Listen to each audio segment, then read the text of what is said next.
Hopes for another humanitarian pause between Israel and Hamas are dimming as Israeli Prime Minister Benjamin Netanyahu vows to eradicate the militant group.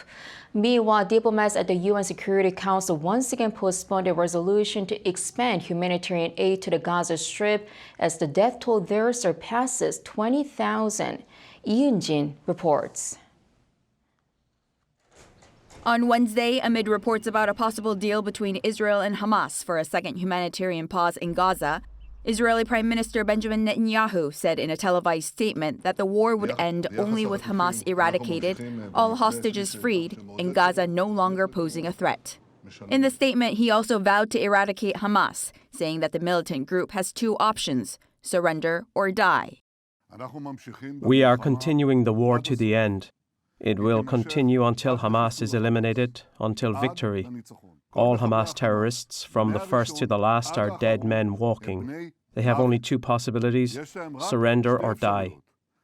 Netanyahu said his defense forces are continuing to strike the militant group with heavy fire, adding that those that help Hamas will also be targeted.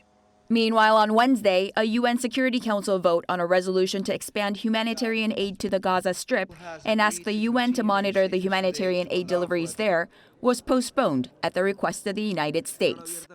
This is the third time the resolution has been delayed. According to Reuters, the vote has been repeatedly postponed due to differences of opinion among members over the text of the draft. The resolution was drafted by the United Arab Emirates with the aim of diluting Israel's control over all humanitarian aid deliveries to some 2.3 million people in Gaza. Currently, Israel monitors the limited humanitarian aid and fuel deliveries to Gaza through the Rafah crossing from Egypt and the Israel-controlled Kerem Shalom crossing.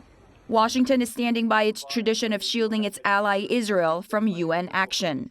The vote on the resolution is now set to take place on Thursday.